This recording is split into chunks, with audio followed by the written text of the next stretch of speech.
किसी दूसरे को बदलने से अच्छा और आसान है खुद को बदलना। नमस्कार, मैं हूँ मेघा कुमावत और आज हम चर्चा कर रहे हैं रिच डैड पुअर डैड की, जिसे लिखा है रॉबर्ट किसाकी ने। तो उनके रिच डैड ने उन्हें 10 सेंट हर घंटे की जॉब पर रखा है। 10 सेंट बहुत ही कम होते हैं। रॉबर्ट किसाकी ने वो जॉब छोड़ दी और उनके रिच डैड के पास गए और गुस्से से कहा कि मैं इतने कम पैसे में काम नहीं कर सकता। ये बात सुनकर उनके रिच डैड ने कहा, मुझे खुशी है कि तुम 10 सेंट पर काम नहीं करने के लिए असंतुष्ट हो। अगर तुम गुस्सा हो मेरे पास नहीं आते तो मैं कभी भी तुम्हें पैसे बनाने की कला नहीं सिखाता। इस बात से यह साबित होता है कि तुम पैसे कमाना सीखना चाहते हो। रॉबर्ट किसाकी उनके रिच डैड की बात बहुत ध्यान से सुन रहे थे।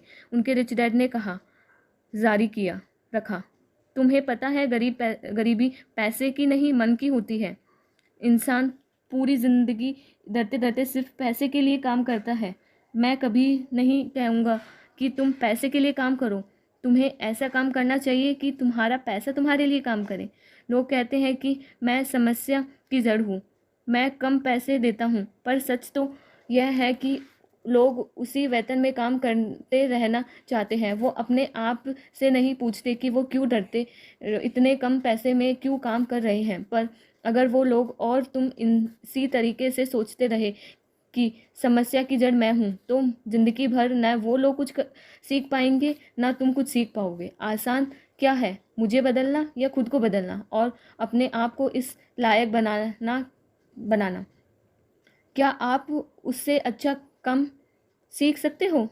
अगर तुम पैसे के लिए काम करना सीखना चाहते हो तो स्कूल में ही रहो। ये सीखने के लिए उससे बढ़िया जगह कोई और नहीं है। अगर तुम ये सीखना चाहते हो कि पैसे तुम्हारे लिए काम करे तो मैं तुम्हारी रिच डैड तुम्हें ये सिखा सकता हूँ, पर ये तभी संभव होगा जब तुम सीखना चाहो। तो तुम सीखने के लिए तैयार हो? रॉबर्ट किसाकी ने हाँ में सर हिलाया और फिर रिच डैड ने कहना शुरू किया, देखो, मैंने कहा कि सीखने के लिए बहुत कुछ है। पैसे के लिए अपने लिए काम कैसे करवाया जाए जिंदगी भर चलने वाली पढ़ाई है। मैं पहले से ही जानता हूँ कि धन संबंधित पढ़ाई जीवन भर चलेगी और इसी वजह यह है मैं जितना ज़्यादा जान लेता हूँ उससे भी ज़्यादा जानने की मेरी इच्छा बढ़ती ही चली जाती है। बहुत ही कम लोग को इस बात का एहसास होता है कि असली समस्या पैसे की है नहीं है, असली समस्या नॉलेज की है। तो क्या तुम्हारे में इतनी इच्छा उतना ही है जितना पहले थी? उस पर रॉबर्ट किसाकी ने कहा, हाँ बिल्कुल, मैं दूसरे लोगों की तरह थोड़े हूँ जिस सीखना चाहता हूँ। तब रिच डैड ने बोलना शुरू किया कि ठीक है, कल से तुम वापस से काम करने जाए, पर इस बात से तुम्हें कोई भी तनख्वाह नहीं दूंगा। तुम्हारी तनख्वाह बंद। तुम हर शनिवार 3 घंटे उसी तरह काम करोगे, लेकिन इस बार तुम्हें 10 सेंट प्रति घंटे के हिसाब से सैलरी नहीं मिलेगी। तुम्हें तो कहा है, तुम पैसे के लिए काम नहीं करना सीखना चाहते। बदले में कुछ भी नहीं दूंगा। रिच डैड की बात सुनकर रॉबर्ट किसाकी बहुत ही कंफ्यूज हो गए। उन्हें समझ ही नहीं आया कि वह आखिर क्या करे। 3 हफ्ते तक रॉबर्ट किसाकी अपने दोस्त माई के साथ हर शनिवार को मुफ्त में काम करते रहे। काम बहुत परेशानी वाला नहीं था, पर समय गुजरने के साथ साथ ये आसान भी हो गया। पर उन्हें अफसोस था अपने छूटे हुए बेसबॉल और कॉमिक्स का, क्योंकि वो अब उसका मज़ा नहीं ले सकते थे। साथ ही उन्हें पैसे भी नहीं मिल रहे थे।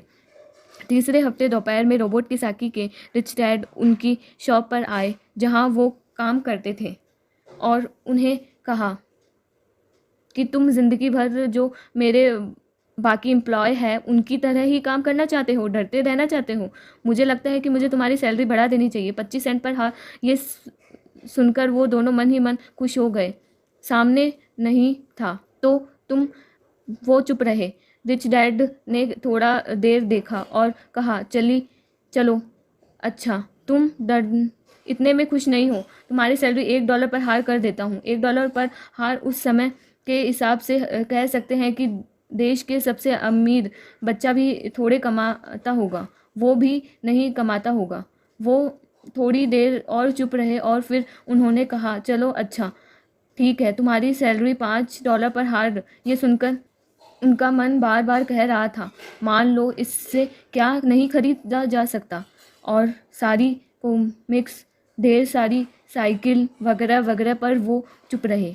उन बच्चों को चुप देख उनके रिच डैड ने कहा, मुझे अच्छा लगा तुम लोग ने लालच नहीं किया, जल्दबाजी नहीं किया, जल्दबाजी नहीं दिखाई कि मैं ये देख सकता हूँ तुम इस तरह मन लगा के सीखते रहे तो फ्यूचर में पैसे से जुड़ी किसी भी बात पे जल्दबाजी में डिसीजन नहीं होगा। हमारा चैनल सब्सक्राइब करें और बुक्स के लिए।